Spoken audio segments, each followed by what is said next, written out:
लगातार हम आपको आज जानकारी दे रहे हैं। क्या आज अहम मध्य प्रदेश में क्या गहमा गहमी रहने वाली है, क्या नया मिलने वाला है और क्या क्या प्लानिंग लोकसभा चुनावों को लेकर हो रही है। अगर हम मध्य प्रदेश के कर्मचारियों की बात करें तो उनके लिए खुशखबरी है। 4% महंगाई भत्ता देने को लेकर जल्द ही निर्णय लेगी सरकार। 8 महीने से महंगाई भत्ता बढ़ने का इंतजार कर रहे हैं प्रदेश के 7 लाख कर्मचारी और अधिकारियों को इसका फायदा होगा। चुनाव के चलते ठंडे बस्ते में ये चला गया था महंगाई भत्ते का मामला। अब इसमें आगे क्या किया जा रहा है, इसी पर हमारे साथ इजहार हमारे सहयोगी जुड़े हुए हैं। इजहार, क्या माना जाए कि जल्द ही खुशखबरी मिल सकती है महंगाई भत्ता को लेकर, जो कर्मचारी जिसका इंतजार कर रहे थे? देखिए, मध्य प्रदेश में 7 लाख से ज्यादा जो अधिकारी कर्मचारी हैं और लगभग 4 लाख से ज्यादा जो पेंशनर हैं। तो पिछले 8 महीने से जो कर्मचारी हैं ये 4% जो है महंगाई भत्ते की मांग कर रहे थे। इसको लेकर इन्होंने कई चरणों में अपना अभी फिलहाल जो है शांतिपूर्ण प्रदर्शन भी किया, मांग भी की।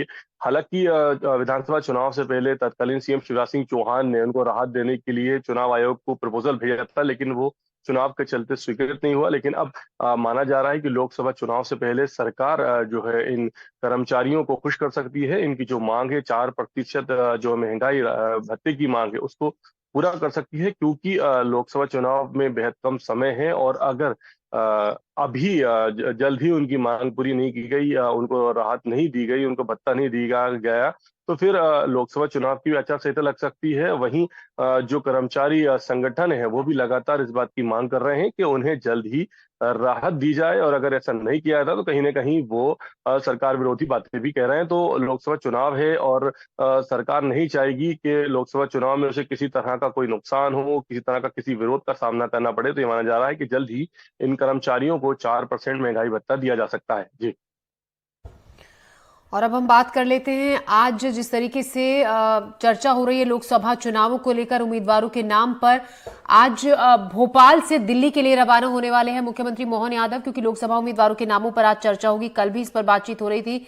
साथ ही एमपी, राजस्थान और गुजरात के लोकसभा उम्मीदवारों पर भी जिस तरीके से चर्चा जारी है। बीजेपी अध्यक्ष जेपी नड्डा और गृह मंत्री अमित शाह इस बैठक में मौजूद रहेंगे, जिसमें शामिल होने के लिए मोहन यादव शाम को 5:30 बजे दिल्ली के लिए रवाना होने वाले हैं। बैठक के बाद 2 दिनों में आ सकता है उम्मीदवारों की पहली लिस्ट आ सकती है। कयास यही लगाए जा रहे हैं, पहली लिस्ट जारी हो सकती है। करीब 100 उम्मीदवारों के नाम जिन पर चर्चा चल रही है। इजहार हमारे साथ बने हुए। इजहार, नामों पर चर्चा चल रही है और कहा जा रहा है कि जल्द ही 1 या 2 तारीख को बताया जा रहा है कि लिस्ट आ सकती है। सवाल यह है कि इस बार कहा यह भी जा रहा है कि नए चेहरों को तरजीह दी जाएगी, युवाओं को मौका दिया जाएगा और जो पुराने नाम हैं उनका पत्ता कट सकता है इस बार आने वाले ये जो उम्मीदवारों की लिस्ट है उसमें। बिल्कुल, देखिए, जिस तरह से विधानसभा चुनाव में भारतीय जनता पार्टी ने चौंकाने वाले फैसले लिए थे, कहीं ना कहीं लोकसभा चुनाव में भी उसी को दोहराया जा सकता है। जिस तरह की संकेत भारतीय जनता पार्टी की तरफ से मिल रहे हैं, अगर उसको मानो तो इस बार का जो लोकसभा चुनाव है इसमें युवाओं को मौका दिया जाएगा। इसमें जो महिलाएं हैं उनको मौका दिया जाएगा। इनमें जो किसानों से जुड़े प्रतिनिधि हैं उनको मौका दिया जाएगा। और इसमें कुछ ऐसे प्रत्याशी भी हो सकते हैं जो काफी चौंकाने वाले हों, जो कि बेहद गरीब तबके से आते हों। ऐसे लोग हों कि जिनका नाम आने में हर कोई चौंक जाए। जिस तरह से विधानसभा चुनाव में भारतीय जनता पार्टी ने फैसले लिए थे, चाहे फिर वो विधायक का चुनाव टिकट देना हो, या फिर मंत्री बनाना हो, या फिर जो है मुख्यमंत्री बनाना हो, उप मुख्यमंत्री बनाना हो, भारतीय जनता पार्टी लगातार चौंकाने वाले फैसले ले रही है। उसका सिर्फ एक ही मकसद रहता है कि जो चुनाव है उसमें फतह हासिल की जाए। और जिस तरह से अगर हम लोकसभा चुनाव की बात करें तो भारतीय जनता पार्टी का जिस तरह से मध्य प्रदेश में दबदबा है, पिछली बार सिर्फ एक लोकसभा सीट कांग्रेस को मिली थी, और उससे पहले अगर हम बात करें तो सिर्फ 2 सीटें लगातार मिली थी, जिसमें एक सिंधिया की थी, दूसरी छिंदवाड़ा थी। तो लेकिन पिछली बार की बात करें तो सिर्फ एक ही सीट कांग्रेस के पास है, और अब भारतीय जनता पार्टी कोशिश कर रही है कि सभी 29 की 29 सीटें वो जीते। इसको लेकर उसने अपना एक लक्ष्य तय किया है।